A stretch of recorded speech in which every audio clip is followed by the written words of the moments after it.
Bonjour les amis, donc nous sommes cette semaine la paracha de Vayekel. Donc dans la paracha, on a un passouk qui nous dit la chose suivante. Sheshet yamim ta'aseh melacha, uvayom ashvi'i yeh lachem kodesh shabbat shabbaton. C'est-à-dire que le 7e jour, pendant 6 jours, vous travaillerez. Le 7e jour, ce sera donc pour vous Shabbat, donc le Saint Shabbat, le Shabbat des Shabbats, le verset nous dit. Et on peut se poser une question, le Rabbi nous dit dans une sikha que ici le verset est mal ponctué, puisque nous lisons Sheshet Yamim Te'aseh Melacha, ce qui signifie que pendant 6 jours le travail se fera, plutôt que de dire Ta'aseh Melacha, pendant 6 jours tu feras le travail. Et de là le Rabbi nous sort un enseignement vraiment essentiel à chacun dans la vie. Il nous ramène le verset de Tehillim qui nous dit Yegia kapecha kitochel. Il nous dit quand quelqu'un il part au travail, c'est Yagia kapecha, c'est-à-dire que se fatigue seulement ses mains, c'est-à-dire seulement ses actes. Il se fatigue seulement dans ses actes, seulement avec ses mains, pour manger. Mais sa tête, elle reste dans la Torah. Elle reste dans la conscience que ce n'est pas le travail de ses mains qui va lui apporter une parnassa, mais que c'est bien Akadosh Baruch Hu qui va lui apporter la bracha dans sa parnassa, et que donc ce qu'il fait, c'est juste un ustensile pour recevoir cette bracha. Donc le pasuk nous dit Sheshet Yamim Te'aseh Melacha, c'est-à-dire que pendant 6 jours, c'est le travail qui se fait de lui-même. Ne crois pas que c'est toi qui fais le travail. Le travail se fait de lui-même. Comme on peut raconter sur un grand chassid, sur le Rav Moshe Alperovitch, qui était donc un grand chassid, très yireh shamaim comme ça, et il travaillait dans une usine pour les besoins de sa parnassa. Et son travail, c'était porteur, c'est-à-dire que tous les trucs lourds comme ça, on devait déplacer ça, la marchandise, les trucs, comme on dit, il faisait de la manutention, quoi. Et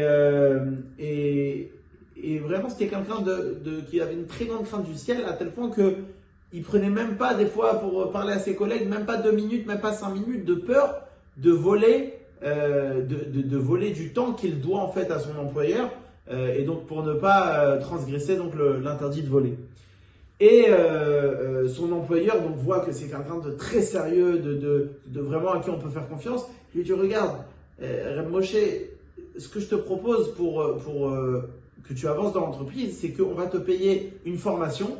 Et que grâce à cette formation, tu n'auras plus besoin de te casser le dos dans la manutention, tu pourras avoir un poste de bureau, tu auras des responsabilités, tu pourras gagner ta vie beaucoup mieux.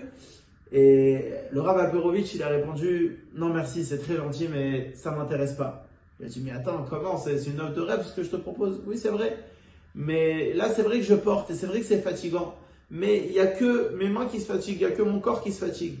Mais Baruch Hashem, ma tête, elle reste claire pour que je puisse penser à la Torah toute la journée, pour que je puisse penser à du Tanya, que je puisse penser à des Mishnayot, que je puisse faire des Tehillim. Et c'est juste mon corps qui se fatigue. Et donc c'est pour ça que j'ai pas besoin de plus. Baruch Hashem, j'arrive à vivre comme ça et j'arrive à surtout respecter ce que la Torah nous demande, que de mettre seulement ma force physique et ma force extérieure dans le travail, mais non pas ma force intellectuelle.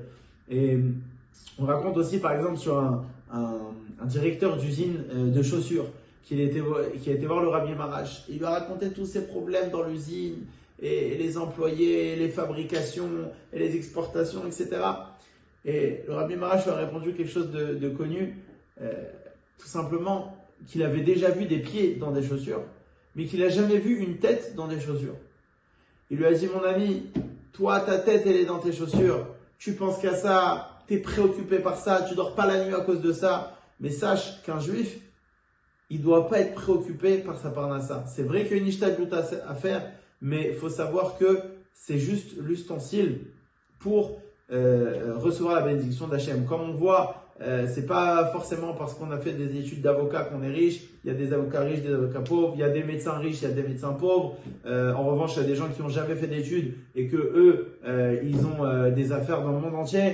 Donc, on voit bien que c'est ni l'intelligence qui donne la parnassa, ni le niveau d'études, ni quoi que ce soit. Ce qui apporte le plus de parnassa, c'est notre niveau de bitachon en Akadosh Baruch Hu, notre niveau de confiance et d'assurance en Hachem, que c'est que lui qui peut répondre à tous nos besoins. Donc on arrive Bezrat Hachem à ce niveau-là de confiance, de Emouna et de bitachon en Akadosh Baruch Hu, et qu'on connaisse notre place dans ce processus-là de travail et de parnassa, et que Bezrat Hachem, par cela, on mérite de voir Mashiach Tzidkenu Bekarov Mamash. Un très bon Shabbat à tous, Shabbat Shalom.